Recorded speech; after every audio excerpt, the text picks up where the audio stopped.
Good afternoon, ladies and gentlemen. Can everybody hear me? Yes? Excellent. Assalamu alaikum and peace be upon you, Your Excellencies, members of the Federal Government of Somalia, Minister Ahmed Isa Awad, Minister of Foreign Affairs, Minister Abdurrahman Bayle, Minister of Finance, His Excellency Minister Jamal Hassan, Minister of Planning, Investment, Economic Development, Minister Ali Sharif, esteemed ministers, ambassadors, and high-level officials of the African Union Commission. All protocols observed. Welcome. Welcome. Okay. Excellent. Welcome again to this high-level event at the African Union. Debt cancellation, a means towards enhancing peace and security, stability, development, and durable solution for Somalia. My name is Nasra Ali Ismail. I'm the acting director of the Somalia NGO Consortium. We are also honored to have with us members of the multilateral and international institutions, such as the European Union, the League of Arab States, IMF, African Development Bank, UNHCR, and many others. We have a full agenda this afternoon and the attention of esteemed colleagues. So please look to your folder that's in front of you for a copy of the agenda and bios of our speakers. Without further ado, let me welcome for his welcoming remarks, His Excellency Minister Ahmed Isa Awad. Minister. Thank you, Nasra. Dear colleagues, ambassadors, and permanent representatives of the AU, members of the diplomatic corps, distinguished guests, ladies and gentlemen, thank you for coming. On behalf of the Somali people and the federal government of Somalia, it is my great pleasure to welcome you to this high-level event titled as Debt Cancellation, a means towards peace and security, stability, development, and durable solutions for displaced Somalis. We are meeting here today within the context of a rapidly changing Somalia. Over the past few years, Somalia has made progress towards the attainment of peace, security, stability. Yet despite the gains we have made thus far, Somalia still remains a country re-emerging from conflict. And as such, we face issues such as weak ability to collect domestic revenues, a high refugee and IDP population, limited public service delivery, and dilapidated or destroyed infrastructure, high levels of poverty, and risk of recurring droughts and floods. Our situation is further complicated by the disruption in relations with our external creditors, owing to years of non-payment of debt obligations during. This has prevented Somalia from accessing much-needed external resources, which has constrained our ability to advance Somalia's reconstruction and development.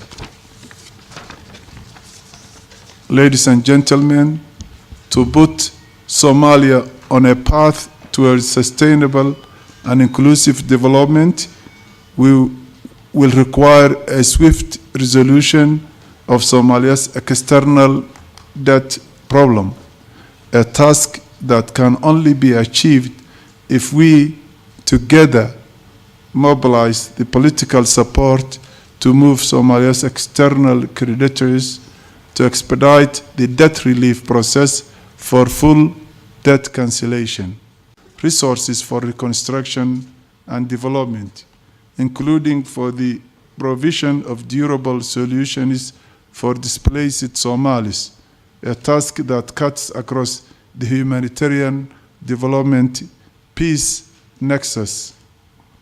We therefore welcome the selection of this year's theme for the AU as Year of Refugees, Returnees, and Internally Displaced Persons in Africa towards durable solutions to forced displacement, which is both timely and relevant, given the emphasis that our government is placing on providing a durable solution to the issue of displacement, with thoroughly developmental resources that can be channeled to projects and programs that aim to provide durable solutions for displaced Somalis, among other things. Ladies and gentlemen, African solidarity must help to set Somalia rapidly on the road to sustainable and inclusive development. In the spirit of African togetherness, I am hopeful that today's event will provide the stimulus for the AU Commission and AU member states to champion Somalia's quest for full and expedited debt cancellation. Before closing, I would like to express my very sincere thanks to the Somali NGO Consortium and its members whose efforts made this meeting possible to organize.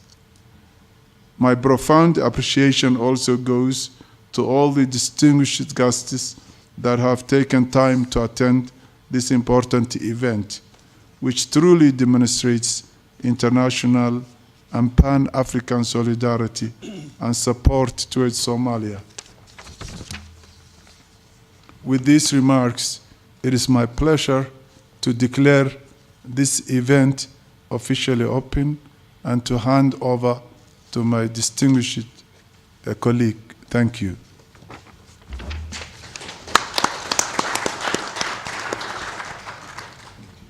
Thank you, Your Excellency, Minister Awad. It's clear to allow Somalia to advance in its reconstructive and growth plans.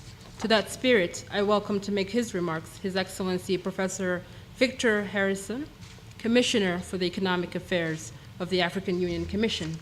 Professor.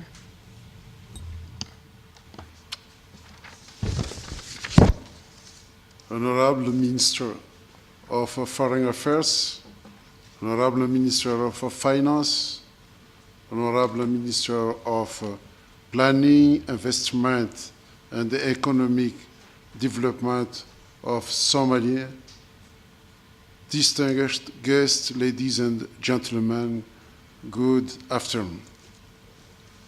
On behalf of His Excellencies Dr. Musa Faki Mahamat, Chairperson of the Federal Government of Somalia, for inviting me to this important high-level side event on Somalia's external debt situation.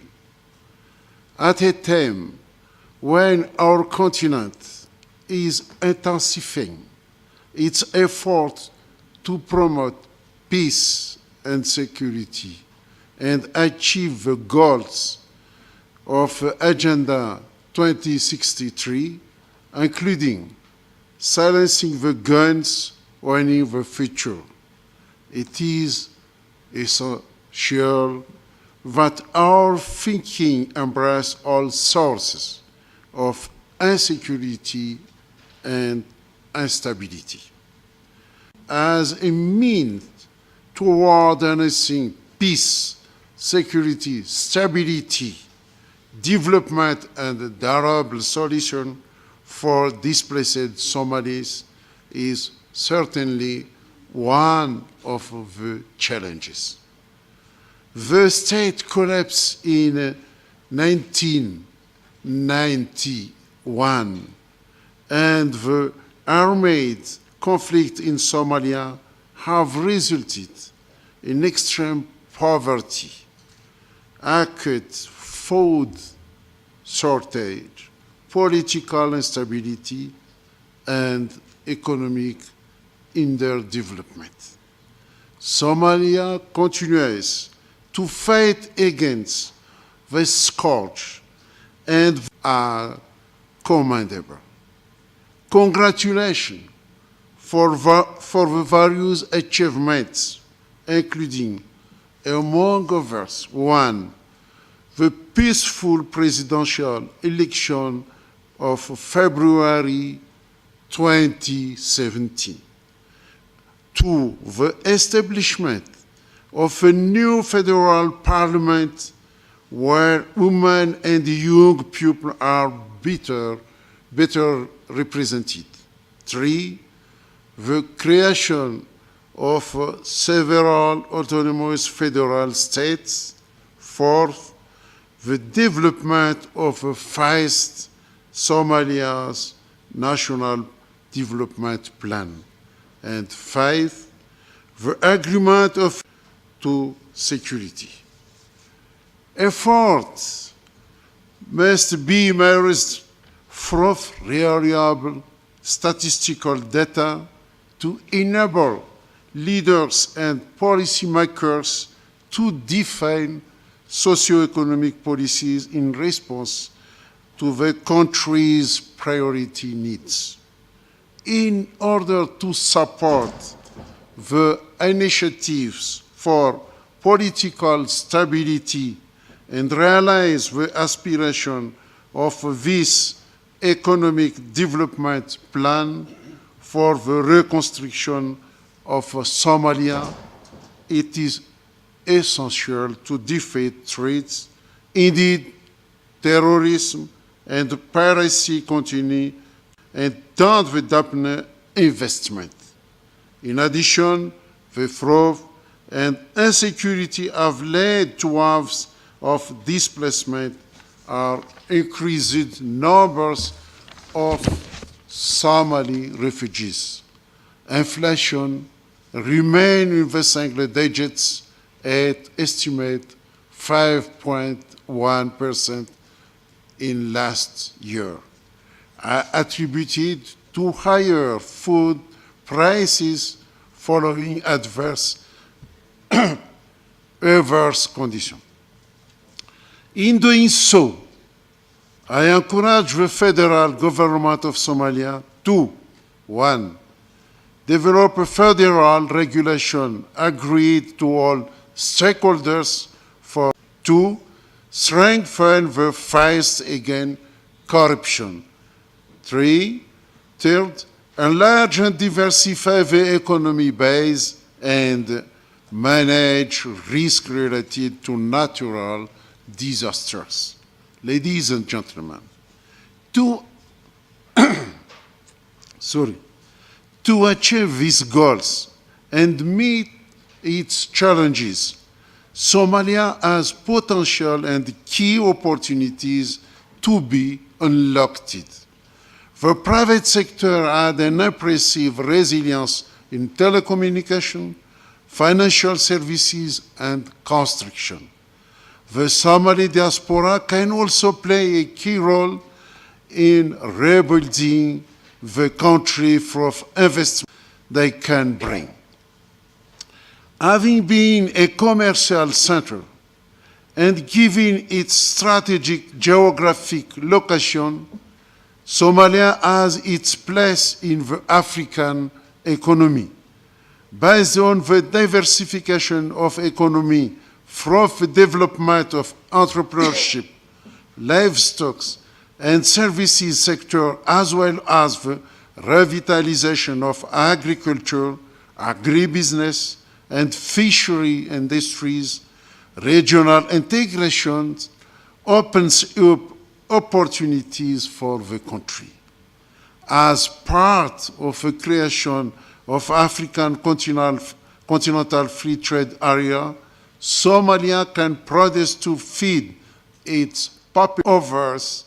It could also take advantage of its 3,000 kilometers of coastline to construct ports in order to serve the landlocked neighboring countries and its historical richness to develop tourism.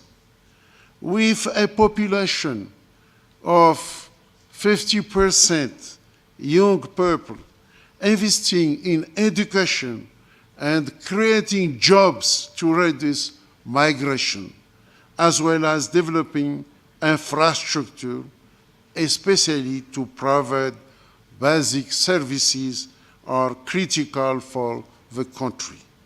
The African Union is committed to supporting Somalia's effort in order to restore the state's credibility and legitimacy and mobilize its domestic resources for growth and sustainable development of the country. Given the inextricable link between security and development, one can see that development interventions are an inherently peace-building intervention. On this note, the African Union Commission would like to urge Somalia's international financial institution and development partner the country in its development intervention by managing climate change and cancelling its debt. Indeed, Somalia is classified as being in debt distress, with debt estimated at 65% of GDP in 2017. Resolving the debt situation by 2022 could restore investor confidence, according AFDB studies. God bless Somalia. I thank you. It is a powerful inflection in what just happened, both to connect the progress that Somalia has made since 1992, as you've mentioned, the necessary need to link political development and peace institution, but also, as Minister Awad said, as he ushered us into how much more progress remains for a new Somalia. We just have to ask ourselves, what else is there to do? With that overall context, we are now faced to discuss the details, the specific policy and financial reforms necessary to realize debt cancellation. And on that, I welcome His Excellency Dr. Bailey to help us chart that path, the reforms needed to normalize relationship with external creditors. Minister Bailey. Thank you very much, Nasra. Honorable Ministers, African Commission, Union protocols observed. It is indeed a great pleasure for me to be here, sharing the room with such an honorable group, friends of Somalia, and to be part of this discussion on Somalia, and particularly discussing a very important subject, that of debt cancellation. I couldn't be happier than being here. We are very pleased to note that we are all gathered here, and we are comfortable to speak about debt relief for Somalia in the mainstream. We're discussing here openly and comfortably. Can you imagine such a discussion was impossible to entertain about 2 years ago, or even a year ago? 2 years ago, the unequivocal answer always was, wait, it is not time yet. So really, we have traveled a long way and come to a point where we can freely talk and debate about debt relief on Somalia, and Somalia getting access to constitutional resources. Somalia building schools. We are talking about Somalia building hospitals, roads, dams, and irrigation systems. So we have come, ladies and gentlemen, a long way, and we have done that together. Ladies and gentlemen, the statistics that define Somalia are well known to all of you. Somalia is ranked as one of the poorest countries in the world. An estimated 43% of the population lives on less than one, are most affected by poverty, with 2/3 of them unemployed. With over 70% of our population younger than 30 years, we are obliged to create alternative livelihoods for this source, or otherwise it will be an explosive force against our development. In this morning's breakfast session with NGO consortium and other key stakeholders, the link between debt relief and enhancing peace, security, stability, and development in Somalia was made very clear. Somalia simply needs more resources and more concessionary resources than we have access to at present as a result of the debt overhang. And therefore, this has that Somali government has been in place, led by their excellencies, President Mohammed Abdullahi Mohammed Farmajo and his Prime Minister Hassan Khaire. Somalia has continued on its steady and purposeful journey towards economic recovery. The solid and unwavering determination to do better in partnership with the Somali people, and of course, consistent with the support we get from the international communities, took us to where we are today, that we have the courage to discuss debt relief. It should be noted also that the IMF Staff Monitoring Program has provided us with the real guidance to make tangible fiscal and economic progress. I always say, as difficult as these benchmarks may have been, and we will make sure that we implement them as we discussed and as we agreed. Ladies and gentlemen, I'm happy to share that domestic revenue is increasing, collection is up, use of country systems is improving, our relationship with bilateral and multilateral are becoming ever better and ever stronger. We are convinced that Somalia is on the way to full normalization of the country. The government, ladies and gentlemen, and people of Somalia are united in their commitment to implementing reforms of all types, because together we fully understand that there is no going back, and where we have been, a dark alley outside the international community, is unsustainable. We must and will move forward with in the last 2 years to improve fiscal management and to strengthen institutions. These two go hand in hand, as without institutions, no reforms will be carried out sustainably.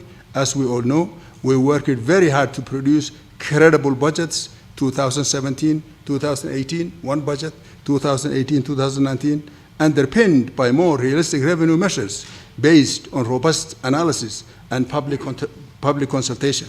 Expectations of both 2017 and 2018 have been surpassed, and we are expecting that we will also do the same for 2019 budget. We have introduced electronic payments and scaled up the Somali financial system, one of the best, as they say, in Africa. Can you imagine that? With transactions processed in real time. And we have changed the landscape in financial management. We have established strong, credible internal structures, including reform unit and cash management units, to forecast our cash and to work on that forecast. We are modernizing tax collection and registering taxpayers for the first time in many years. We are also modernizing tax legislation, modernizing the tax base, and investing in robust systems in the medium to long term. These remain at the top of our priorities. The government, ladies and gentlemen, has reintroduced critical tax laws with the assistance of the international community. Again, all the AFIs are working with us, and such as sales tax, corporation income tax, with more effective enforcement of all tax laws. We are now working under the laws, not under negotiated tax collection. We are in the process of rebuilding the most strategic tax administration offices in Mogadishu. I signed off, physically I mean, construction. I signed off on the construction work of some tax offices before I left for this meeting, just a few days ago. 5 of them will be established. Increasing the domestic revenue is critical, and we are very serious, as this is only the real means of recovering our national cost, of covering our national cost and the cost of running government. Ladies and gentlemen, following our strategic efforts, domestic revenue has risen. 16, the revenue collection, domestic resources was mere $112 million. At the end, December 2017, it rose to 142 domestic revenue. At the end of 2018, it is going to be about 180 million. And we expect this year, 2019, to hit just around 200 million. These numbers, ladies and gentlemen, may seem minuscule by the size of even some individual institutional budgets, but we have come a long way. From 50 million a year to 200 million a year is an increase. It is an increase. It's an increase that can be sustained given our GDP, expected GDP, and they're working very hard on legal and policy framework for our fiscal and economic activities, including the anti-corruption law, the public financial management law, telecommunications law, foreign investment law, and company law. These are either approved by the cabinet or even passed by the parliament. We are ready to implement them.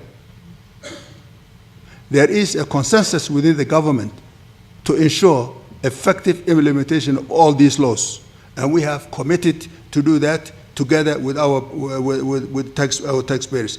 On transparency issues, we have given a specific focus to reforming expenditure management of the security sector, as it continues to consume a large percentage of our budget. We started with automation of payroll for all security forces, and in fact for biometrically registering all our security forces with the aim of creating central payroll database that will be used for, as the foundation for human resource systems management, particular emphasis on the security sector.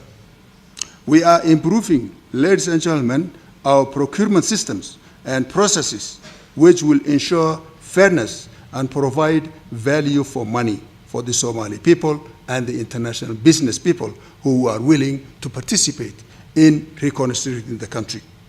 The government is actively investigating corruption cases, taking legal measures against suspected individuals. At the ministerial level, we are taking steps to engage public. It is very important that we engage the public. It is very important that we share information with the public. My regular Meet Your Minister monthly program and regular engagement with the Somali people on our platforms have been very productive. There is not a day I am not asked about SMP, the term SMP.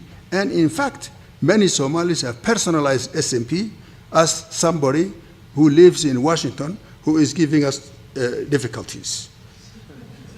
They think SMP is a person. Fiscal federalism is another very important element. It is an integral part of our nation-building process. We are focused on nurturing very strong cooperative relationship between the federal government and the member states, with the aim of working together on a national framework. On the last 2 years, we have had more than 13 fiscal federalism meetings, including those by the ministers from different states and myself. Meetings and more discussions are programmed in the future. The outcomes have been constructive. Accordingly, we have been able to harmonize harmonize taxes on some commodities, and are working on the rest. At the end of this year, we will have come a long way in harmonizing all the taxes, because we have agreed on the laws that govern us. We are currently in discussions to harmonize all customs tariffs guided by the PFM law and new Customs Act, to be submitted to the Parliament very soon. The federal government has also made fiscal transfers totaling about $1 billion. Ladies and gentlemen, the currency reform roadmap is also a very important element it has been completed with the assistance of the IFM and the international community to IMF standards. And now we are in discussions to finance our currency reform. There is a very strong symbolic and real value of reintroducing the Somali currency and great potential for this to transform our national economy and the lives of our Somali people. Most importantly, those who are marginalized and vulnerable will benefit from the introduction of the Somali currency. We are encouraged that IMF colleagues found our performance on SMP 3 thus far to be strong despite the tough challenges on this until the program comes to a natural conclusion. In the SMP, we do not intend to just pass the exam.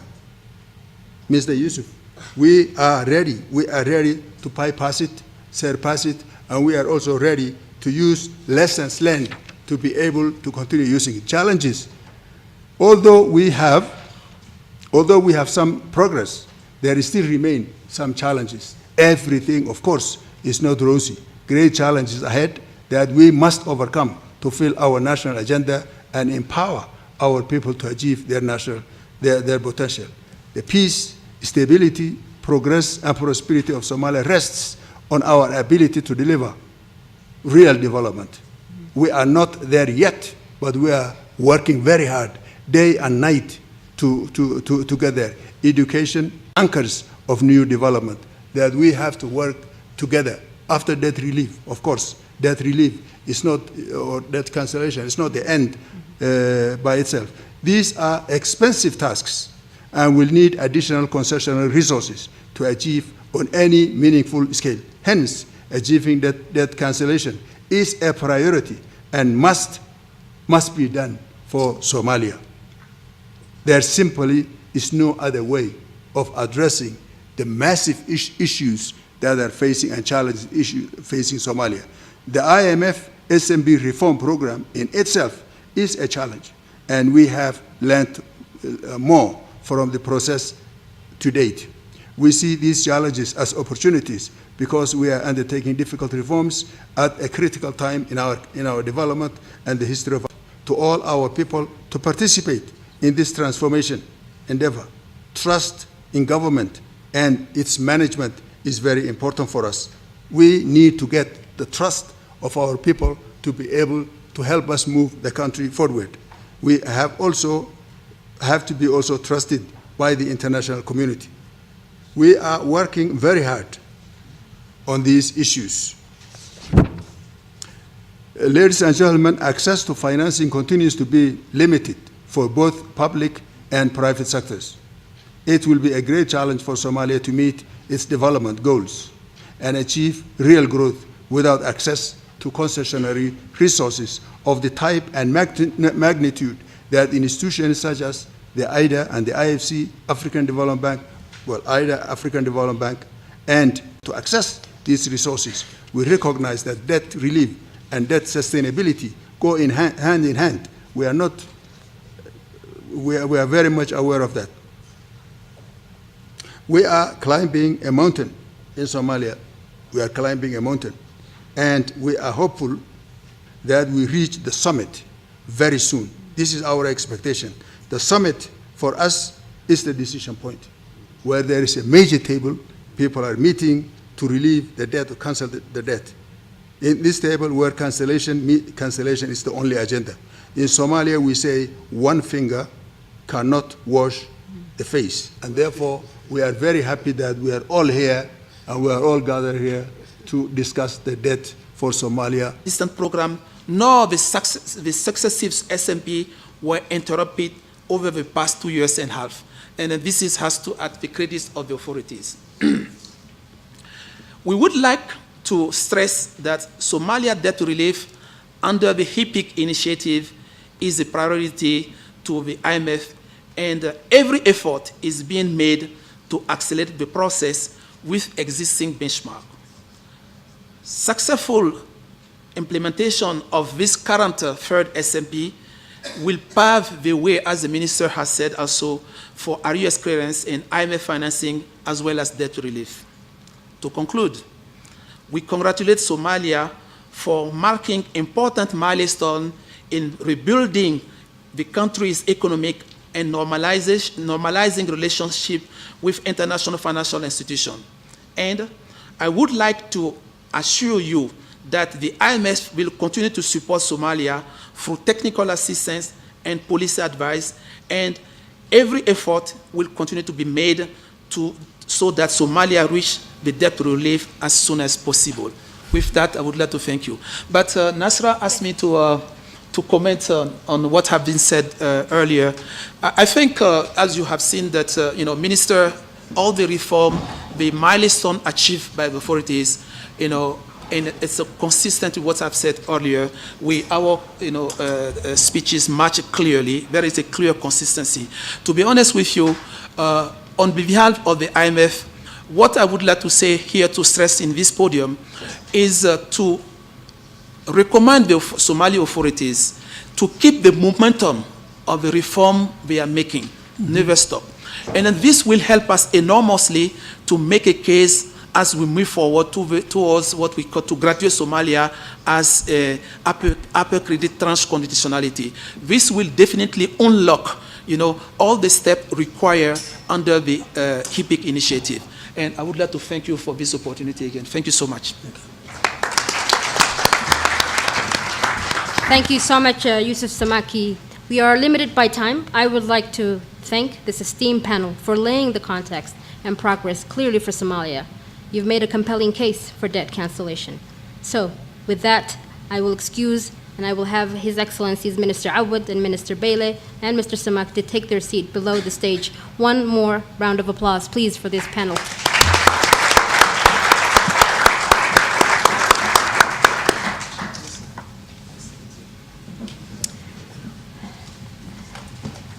A note just on logistics, we will have this final concluding panel, and then we will invite the next panelist to take the stage. We are hoping to end by about 4:30 this afternoon. If you have questions, please note them down. After the remarks of our four panelists, we will have some discussions with you. I would like to welcome to the stage His Excellency Jamal Hassan, Minister of Planning, Investment, and Economic Development of the Federal Government of Somalia. I would like to welcome to the stage Mr. Stefano Manservisi, Director General, Development Cooperation of the European Commission. And I would also like to have Nena Nwabufu, Deputy Director General, East Africa Regional Development and Business Delivery Office of the African Development Bank, to join us, as well as Mr. Takeshi Moriyami, Somalia, Deputy Representative, United Nations High Commissioner Office for Refugees.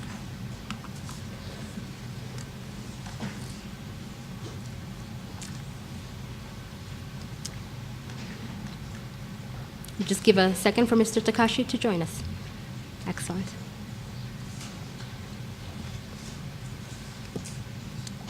So, the opportunities are plenty. Crisis has been mentioned. Challenges are many. But we have a discussion here today in front of us on how do we mobilize resources for peace building, for reconstruction, for development, and poverty alleviation in Somalia. Some of it will be catalyzed with a successful debt cancellation. I would like to have His Excellency, Minister Jamal Hassan, from his perspective, from the seat that you have within the federal government of Somalia. How do you see debt cancellation? What will it mean for your ministry? Thank you very much, Nasra. Excellencies, ladies and gentlemen, good afternoon. It is my great pleasure to join you all for this high-level event to share some observations on the need to mobilize resources to tackle Somalia's pressing developmental challenges. Before I dive into the topic, I wish to thank the co-organizers of this timely event, the Somalia NGO Consortium and its members, Nasra and her team, for their tireless efforts in advocating for the resolution of Somalia's external debt problem. Now, we all know that there are many challenges posed by our debt problem, from hindering access to IFIs, borrowing rights, accessing grants, entering into new contracts and commitments, and concessions, and investment prospects, all being major obstacles to our reconstruction. More specifically, there are two challenges I wish to accentuate. Number one, the impact of Somalia's external debt on our ability to raise external resources. Number two, mobilizing resources to implement Somalia's National Development Plan. On the first challenge, as stated by my colleagues, Somalia's external indebtedness and the disruption of financial relations with our creditors have had an impact on our ability to raise external resources. Our ability to mobilize external finances has been impeded by unresolved financial relations with external creditors. Until Somalia's external debt problem is tackled, our ability to obtain concessional resources and greater amounts of grants from bilateral and multilateral development agencies are out of the question. So what about the implications of the debt predicament that our National Development Plan faces when it comes to implementation? It is clear that our debt situation and standing with external creditors is limiting access to critical financial assistance that we need to develop the country. That could also be used for our National Development Plan. As the Minister of Planning, I have been tasked with overseeing the development of Somalia's national vision and development priorities. I'm happy to say that we have launched a consultative process that will lead to the preparation of our 9th National Development Plan, that is Interim Poverty Reduction Strategy, or what we call IPRSP compliant, that we anticipate would hopefully advance Somalia on the S&P benchmarks and our desire to progress to the upper credit tranche. We have already consulted within the FGS, federal government institutions, and consultations are currently ongoing with the federal member states. As was the case with the preceding NDP, our successor NDP will be aligned to the United Nations Sustainable Development Goals and similarly the aspirations of the African Union Agenda 2063. I truly commend and applaud the efforts of my team, the federal member states, development planning ministers, and our development partners that have and continue to work to contribute to the finalization of an NDP that reflects a sound poverty reduction strategy. However, the reality is we can lay out a well-prepared, comprehensive, and costed national development plan, but if we are unable to raise sufficient resources, both domestic and external, to finance the plan, we will be unable to realize the goals laid out in the NDP, the SDGs, or the AU 2063 agenda. While we are making great efforts in improving our domestic resource mobilization capacity, frankly, we will need more time to be able to raise sufficient resources to finance Somalia's reconstruction, let alone development. But in the meantime, given this resource constraint, what can be done to raise funds to kickstart reconstruction and development? Should we wait until Somalia is financially self-sufficient to begin the process of reconstruction and development? No, of course not, as that would be counterproductive and a plan for failure for our people and friends.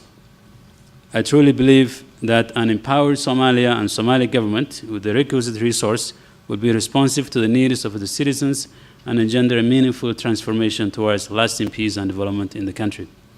This will include responding to the needs of Somali refugees and IDPs, and as always prioritized in our NDP, this will be also prioritized in our new NDP in the resilience chapter exclusively for our internally displaced persons. In conclusion, as integrated, peaceful, and prosperous Africa, as envisioned by the African Union, will only be possible if no African country is left behind. Hence why we require the political support of the AU and its member states. Going forward, there is a need to forge greater cooperation and coordination between humanitarian, development, and peace-building actors in Somalia. We hope that the new National Development Plan and aid coordination framework can help to better align humanitarian, peace-building, and development interventions so that collective outcomes are achieved. Likewise, I would like to highlight that attaining peace, security, stability, development, and durable solutions for displaced Somalis will require mobilizing greater domestic and external resources, with a key catalyst being the resources unlocked from the debt cancellation process. In this regard, Somalia and its partners must collectively come together to tackle issues that present major hindrances towards a rapid reconstruction and development effort, chief among them being the country's external debt problem. Thank you very much. Thank you, Your Excellency Jamal Hassan. I think from where you sit, what we hear is debt cancellation is not an end in itself. It's not an end goal. It will be a catalytical. It will unlock necessary resources to ignite, as you mentioned, the National Development Plan, the overall poverty strategies, and its implementation. You're calling for integrated support and political will for Somalia. I heard perspectives, recognizing not only the limiting resources, but also a limitation in terms of priorities and choices. And on that, particularly in terms of choices, Stefano Manservini, how do you react to what you've heard, but also how do you make those choices from where you are? Thank you very much. Thank you for having organized this important meeting, and ministers and colleagues, very pleased to be with you today. I mean, you have all to realize that over the past 2 years, Somalia has made tremendous progress and has opened up an unprecedented window of opportunity for those like me following the country since many years. I mean, many of these things that we are discussing today were totally inconceivable a few years ago, and therefore we have to pay respect to what the Somali people and Somali government are doing. Now, if we are in a position to talk about debt relief, it's because all this reform, all this strengthening in a difficult situation, because Somalia remained fragile, have been made possible. And therefore it is our duty to work along with the Somali government and Somali people. Now, we are in a very delicate moment. We have been working with the IMF, with the World Bank, since many years. I mean, and I would like to recall the London conference, where there was a lot of skepticism around, But we were not skeptical about the possibility to do more. Because we were with Somalia since so many years, I would like simply to recall that just since 2015, we have mobilized 800 million euros in partnership, in support. Since 10 years, we are making AMISOM possible, financing with more than 1.5 billion euros. So we believe in this process, and therefore we are keep working on this. But at that moment, you know, it was necessary to have more visibly what Somalia was able to do in terms of reform, in terms of setting up a budget, in terms of setting up a credible central bank in order to mobilize domestic resources. This has been the path which has been done, and now we can talk about Somalia debt relief and access to concessional financing. I think it's a crucial moment that must be managed with extreme care, because we must be firm but fair. We must be open and ready to take risk. I mean, in the last few months, as the European Union, we decided something unprecedented, because we decided to mobilize 100 million euro in budget support to a country that until few months ago, years ago, barely had a budget. And I think, and I would like to encourage everybody to follow this kind of path, because we cannot just simply talk about reform. We must talk about give the means for this reform. And not just to transfer projects, but just to give the mean to a state, which is still in the making. But I think this is the right path that we have to do it. Now, today's meeting, I think, is providing a key opportunity to press forward in order to advance this debt relief process. We are working on this. We are working on this on several plans. There is security. There is federalism. There is the good governance. I think they are all committed in order to support that, but to support what the Somalis are doing. We must be with them in Somalia, not just only organizing conference. And I think that what we are doing with this budget support is particularly telling, because in our relation, it means dialogue, fair dialogue, policy dialogue. What are the public policies which are affordable? What are the priorities? How we can help in this? How we can help also in consolidating the macroeconomic, let's say, situation of Somalia, the management of public finance. Because this is the only way to attract private investment, not only public investment. And this is what is needed by Somali people in the next year. And I think, you know, with the IFIs, we have all to work in order to consolidate this path, to be there, to share our experiences, and in this moment also to support the impressive list of reforms that both the foreign minister and my friend, the minister of the economy and finance, have enumerated here. I think that this is what we have to do. We are ready not only to keep working with them, but also to work together with the IMF and with the World Bank in order to prepare the spring meetings, because at that moment we will have to draw a certain line, and we have, you know, to consolidate and to take stock of this track of reforms and the credibility of their not only acceleration but their irreversibility, because this, I think, is the real test. So therefore, this debt is in fact, to liberate a burden of the past, because this is what it's about. You know, in order now to allow the new Somalia to access to the market in a concessional way, but progressively in a normal way. This is what Somalia wants. And this is what we are ready to work with all together. I hope really that everybody and an increased number of partners will join us and others in this endeavor. It's not a question just to drop money in the vacuum. It's a question to sit around the table, managed by our Somali friends, in order to organize ourselves in the most effective way. Crucial moment, if they are getting right with our support, I think the whole of the Horn will take benefit from this. If, on the contrary, reforms will be affected, then we will all suffer. So therefore, the reason why is partnership, is friendship, but is also common interest. I hope that we will keep working all together on this. Somalia deserves that, and therefore I hope that many others will join and take the challenge, because there are risks for everybody, but I think we have to share this kind of risk. This is the moment in which we can do it and show it in concrete terms. Thank you very much. Excellent. Thank you so much, Stefano. Reforms and fragility at a delicate moment. It's quite a full plate. And I'm heartened with your unwavering support, hand-in-hand partnership with the Somali government.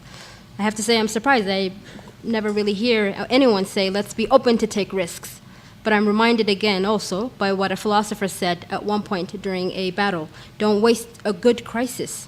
There are opportunities within it.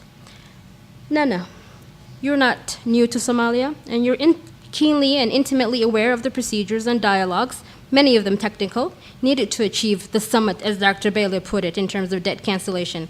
From your perspective at the AFDB, what does it look like? What are the challenges you're accepting, and what does the road look like? Yeah. Thank you very much.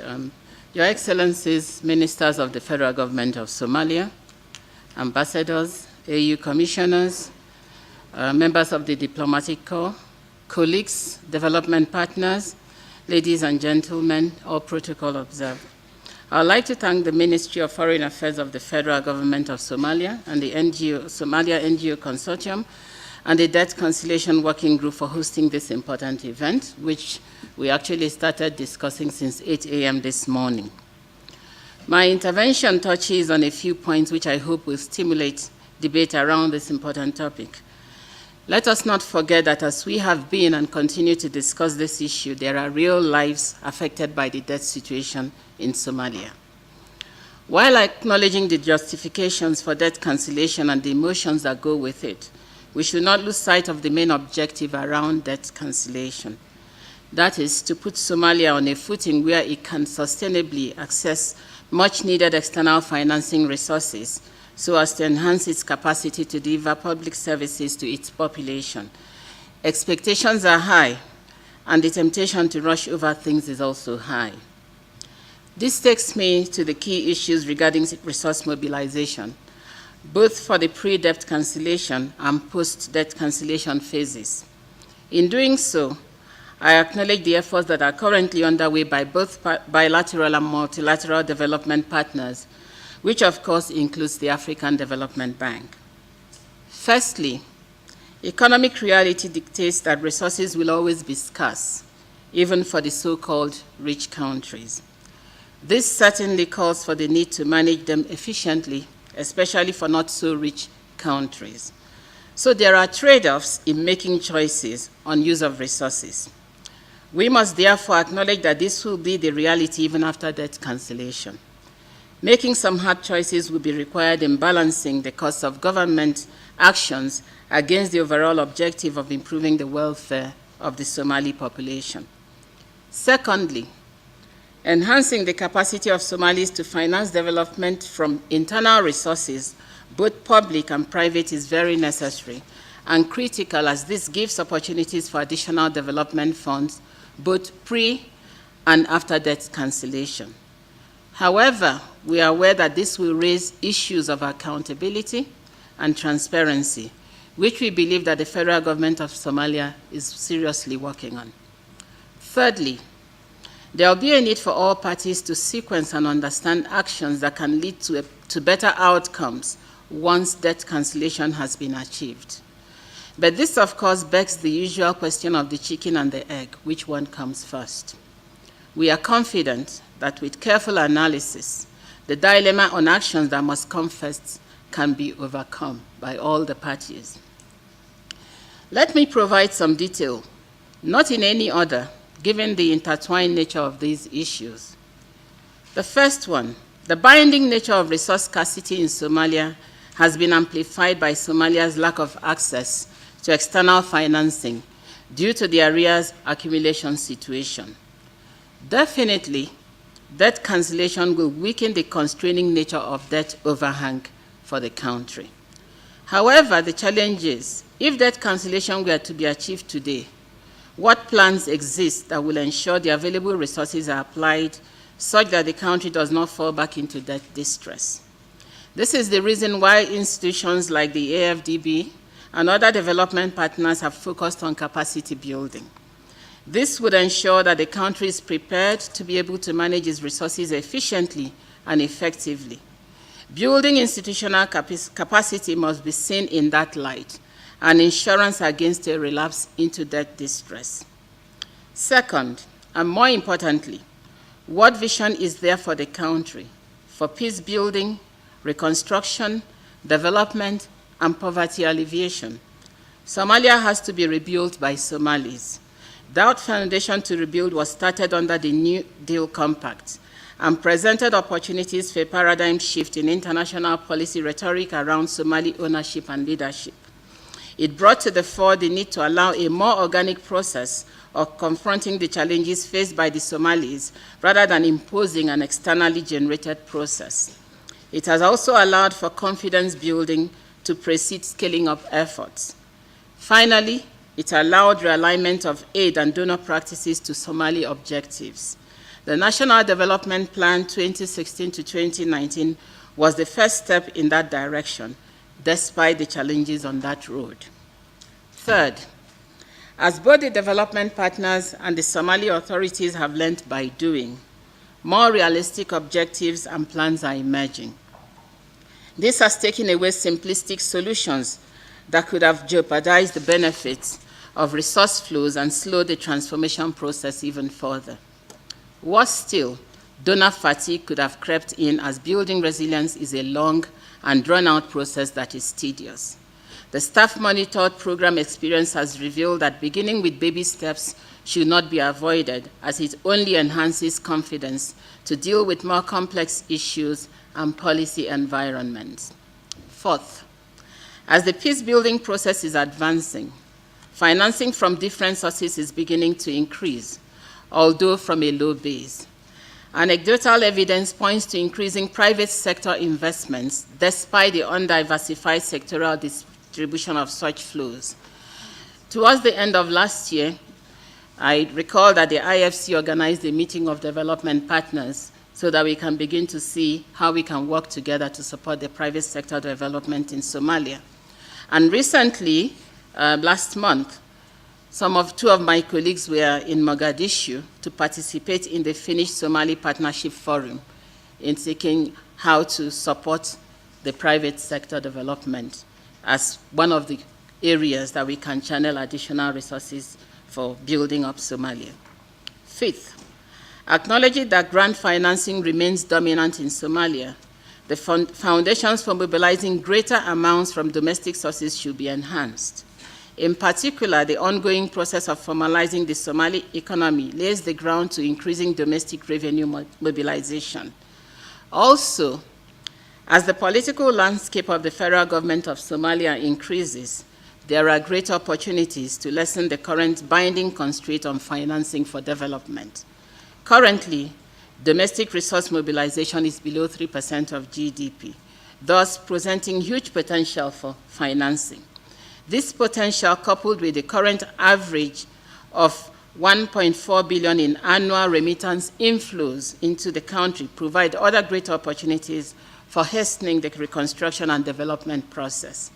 However, accountability and transparency in the governance systems will be key in unlocking these resources and additional resources from these areas. As I conclude, let me reiterate the fact that debt cancellation should be pursued with vigor but is not a silver bullet. If the Somali authorities, by only omission, drop the ongoing reform efforts at the point of achieving debt relief, it will not be long before the country falls back into debt distress. Sustaining the reform process, therefore, will ensure sustainable development and the elimination of extreme poverty over time. That is why at the African Development Bank, we continue to seek every opportunity to support the government in successfully reaching the HIPC completion point as soon as possible. I see our different institutions and the federal government of Somalia as partners on this long and winding road, a partnership that is built on trust and confidence in one another. Thank you very much. Thank you, Nana. As always, you have put a no-nonsense approach to debt cancellation and overall financial reform. And yes, Somalis will need to take ownership of their country's progress, but also its challenges. I hear accountability and transparency and trust are harbingers to any success, not aftermaths. And as you say, we must remain patient to invest in success and not plan for failure. The theme today is towards enhancing development and durable solutions for displaced Somalis. As you know, the number of displaced as late vacillate between 1.3 million to 2.6 million in any given year. Mr. Takashi from UNHCR, given the caseloads that we've just mentioned and the competing crises on the continent, how does this conversation help or hinder your work with displaced and the vulnerable in your line of work? Thank you very much. Excellencies, ladies and gentlemen, thank you very much for inviting me to this very important topic to discuss. As she said, that nearly a quarter of Somali people are still displaced internally and across the border at Somalia.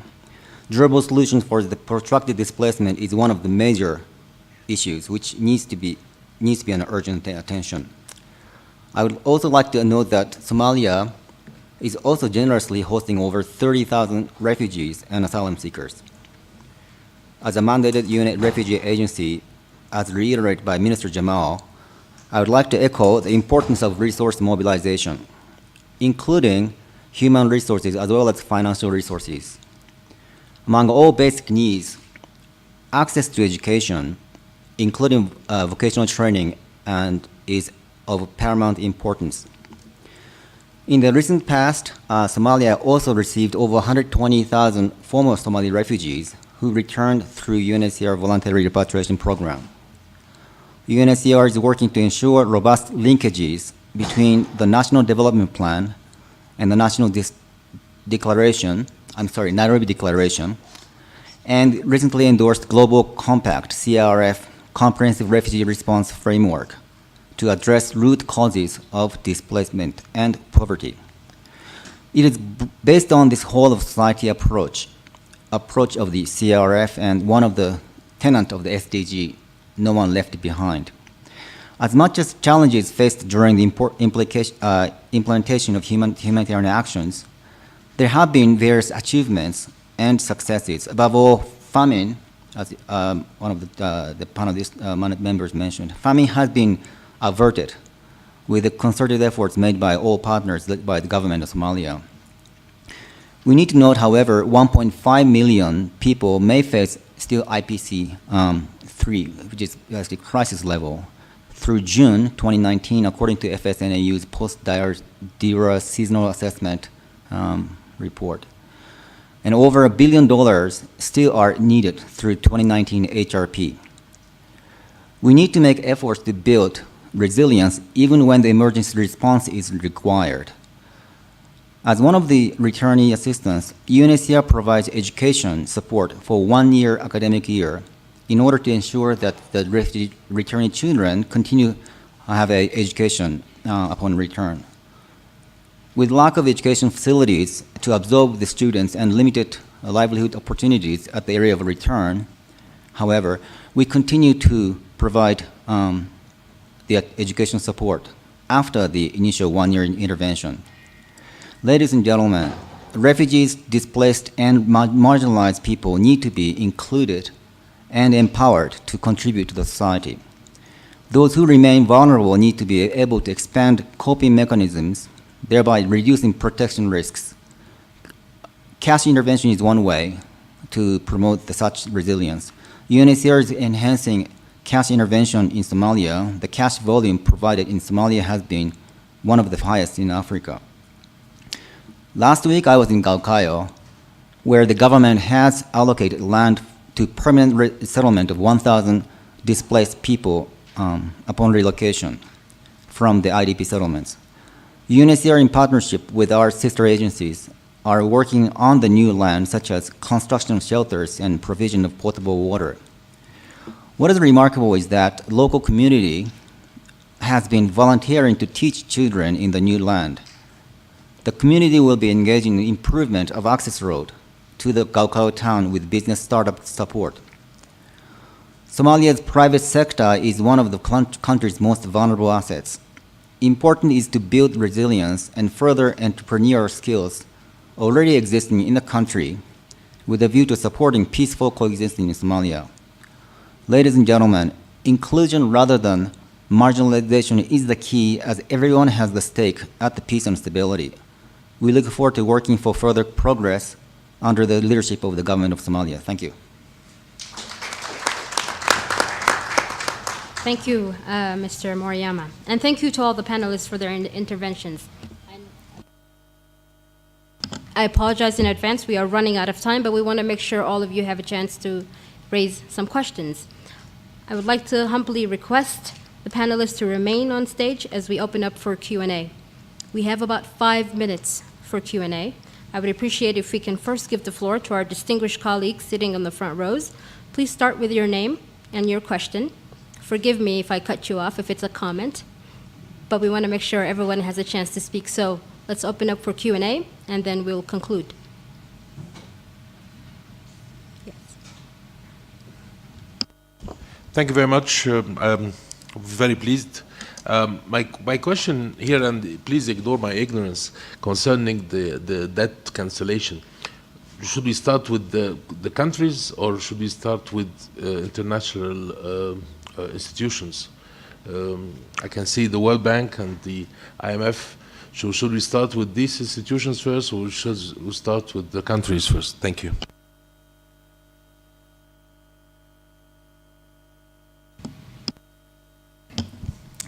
Thank you for your question. Typically, how this happens is that when we will reach the point of the board, IMF board will approve the upper credit tranche conditionality type of program, the Somali authorities and IMF World Bank, they will reach out to donors, bilateral donors, Paris Club, non-Paris Club. The idea is for them to have a commitment to support, to endorse the process. So there is no ranking or ordering of start from the multilateral bilateral, but typically what we need, the first order of business is to have, bilateral to say, okay, we support this, we support this. And then of course in practice it's very challenging to have some countries say we will support, because this debt belongs to some private, public, semi-private, semi-public companies. And then the authorities in those countries need to negotiate with the main creditors to decide. So the process is not that easy. So to summarize very quickly, we trying to reach out to donors, creditors, bilateral, Paris Club members, to have the commitment to support the HIPIC process. Thank you.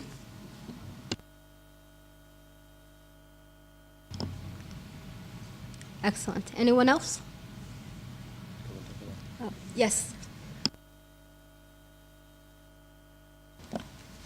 Good afternoon. Jessica Davis-Baugh from the U.S. Mission to the African Union. First, I'd like to assure that SMP is not living in Washington, giving people problems, first. And then second, wanted to just congratulate Somalia on all of the effort that it has made. And as one of the bilateral donors really support the process. And would like to know, moving into the next SMP, what are the priorities of the federal government? And we've heard a lot about how the different kinds of reforms that you're doing to increase revenue generation, but what would you like to do specifically in the next round? And do you anticipate any challenges in meeting these SMP benchmarks? Thank you. Yes, thank you very much. I think IMF will also come in, but as far as we are concerned, we have embarked on a road that is very challenging, and we will continue doing that. The issue of governance, good financial management, they are addressing issues of security, the fiscal federalism issues. Those are issues that cannot be concluded today or tomorrow. I am sure we will continue doing this until we reach a point where everybody knows everything. Everybody knows his or her responsibilities. Let's say, for example, that on the issue of taxation, we still have to work responsibility assignments at the federal level, at the state level, and with that comes the type of taxation that will be collected by each state at the state level, at the municipal level, at the federal level. All those things are still remaining.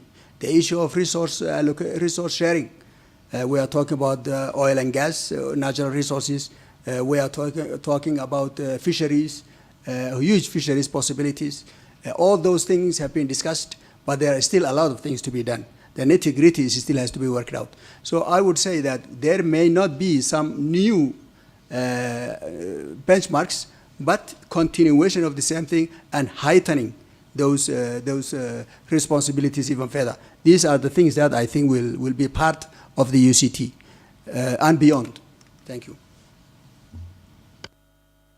Yeah, thank you, Minister.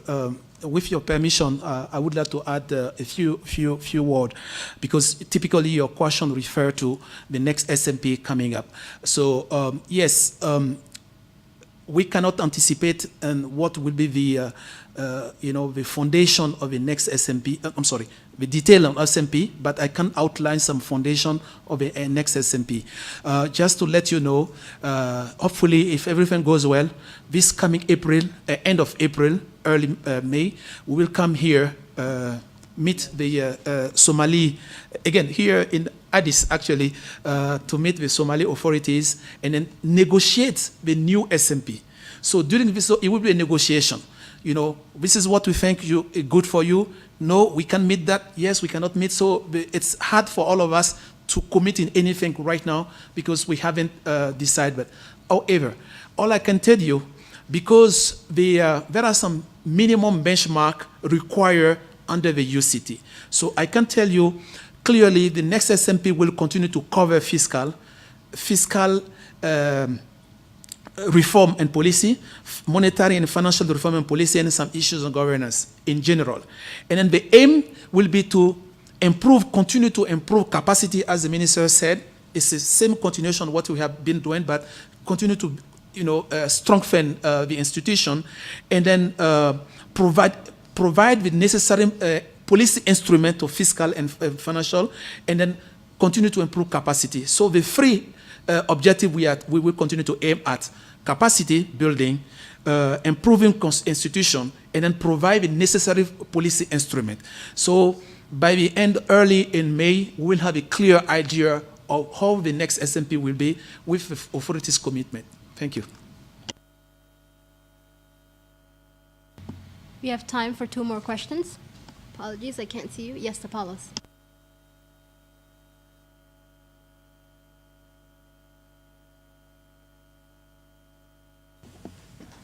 Yeah, thank you. I think, so my name is Apollos. I work with Oxfam as its Pan-Africa Director. I think this is quite some good news from what we've heard so far. One of my challenges is I've worked as a country director in 2 fragile states and supported some of these similar reforms. The challenge with those reforms were that while the reforms sounded very good to everyone, including the development partners, the World Bank, IMF, and others, there was a growing inequality as those reforms were implemented. Yeah, and that's a critical issue that I would like us to consider. What are we going to do to ensure that these reforms are not going to put more people's lives at risk, and we're not going to see a widening inequality?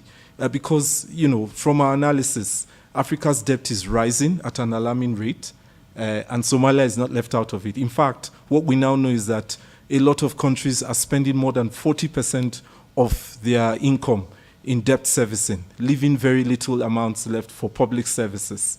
So how will these reforms ensure that, we do not widen the inequality gaps, in the country? Thank you.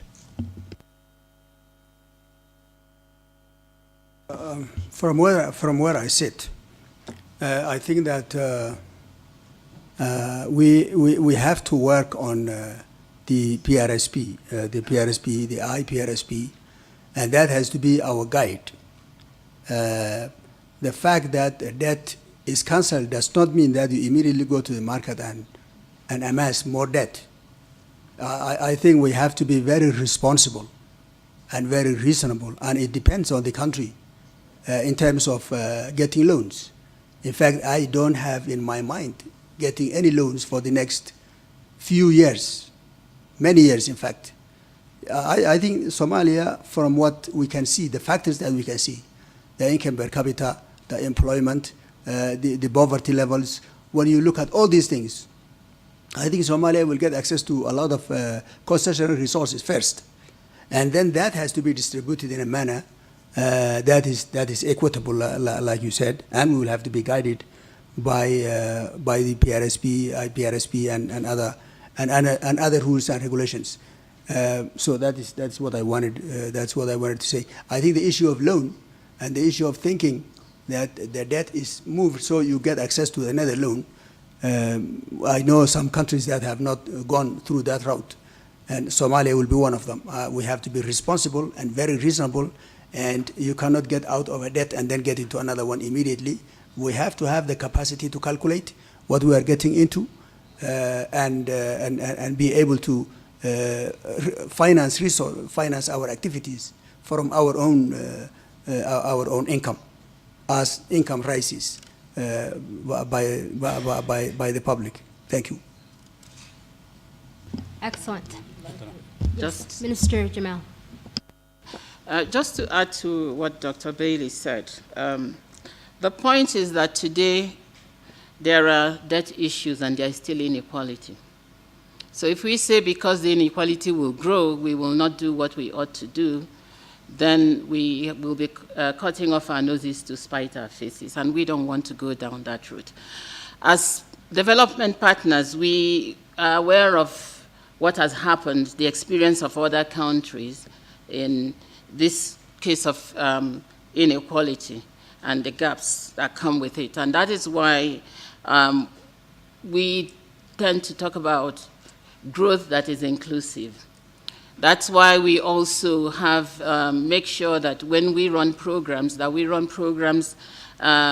we design projects, we ask ourselves, how can this project help the youth? Because that is where you find a lot of the problems in many countries in Africa, including Somalia. How can this program, how can it trickle down to the youth? How can it trickle down to the women? What are the challenges and what are the areas? That's why when we do development work in Somalia, we don't do it in Mogadishu only.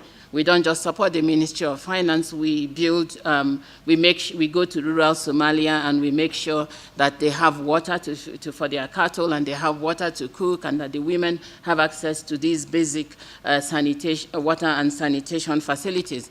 That is also why you see the NGOs in various nooks and corners of Somalia, where even some of us are not able to go. So we are aware of this, and it's, I think, working together with the Somalian government, we will continue to make sure that we design projects that can bring about some great and significant levels of inclusive growth, so that when as additional resources come through grant funding, and what Dr. Bailey said, it doesn't mean that debts are cancelled and the next year they are out in the market borrowing. Today, when we look at the way we do allocations, for countries in transition. We don't call our countries in Africa fragile, they are in transition.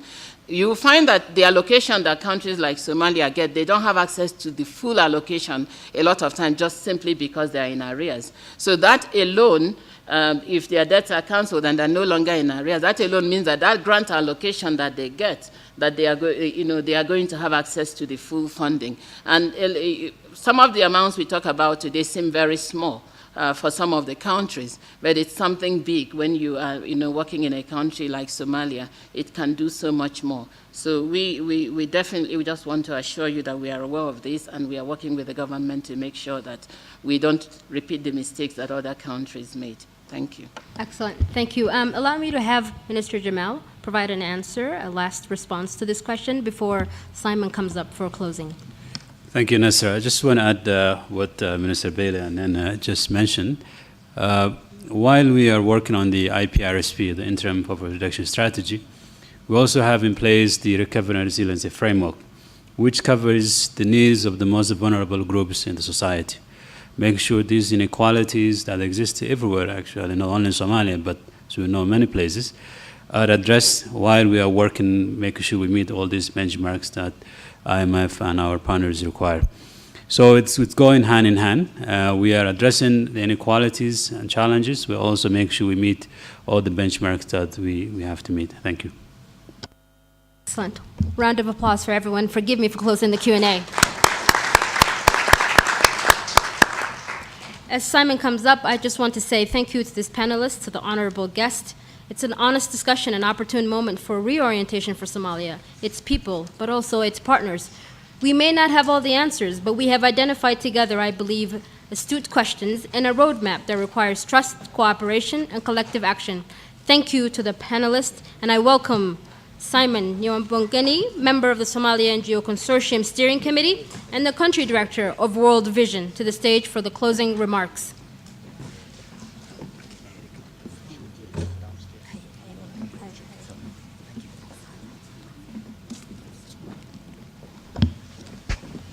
Okay, for those who are standing ready to leave, rest assured I will take my 3 minutes. Thank you very much. I was asked to make closing remarks. My closing remarks will be summarized in one paragraph, and that one paragraph is that the Somali government has made tremendous progress in building peace, in stability, in service provision to its people. But then there is a big but, and that but says that if additional resources are not provided to the Somali government, then that progress will be retarded. And it behoves all of us to come together as international finance institutions, the federal government of Somalia, civil society, the debtor nations, in order to be able to provide this 10-year-old girl who was highlighted in Asra's statement, who lives in a rural area in Somalia, does not have access to water, has no access to health facilities, has no access to education, lives in constant fear of her life because of the insecurity around her. And we owe it to her to give her a more secure future, to make sure that she has access to water, to make sure that she has access to an education, to make sure that she has access to livelihood, and to make sure that her life is a lot more secure than it currently is. That is not going to happen, ladies and gentlemen, unless we unlock the problem of the debt arrears and the external debt that Somalia owes, because as has been enumerated by various speakers here, that is the key to the further progress of the Somali nation. And having made those concluding remarks, I do want to thank a team that has worked extremely very hard, the debt working group that was very ably led by Ms. Gita Bandi Phillips. She is hiding somewhere. If Gita, you can stand up, and we acknowledge you for excellent work. A group of NGOs under the NGO consortium came together to just work on this and to support the federal government, and our very good friend, Dr. Bele, who we have become very close and has educated me on SMPs. I think I'm becoming an expert on SMPs. And We just want to thank the American Friends Service Committee, ADRA, NAPAD, the Norwegian Church Aid, the Norwegian Refugee Council, Oxfam, Qatar Red Crescent, Save the Children, WASDA, World Vision, Save Somali Women and Children, and in particular, we want to single out American Friends Service Committee, who provided the resources and the financing that we got in order to run this.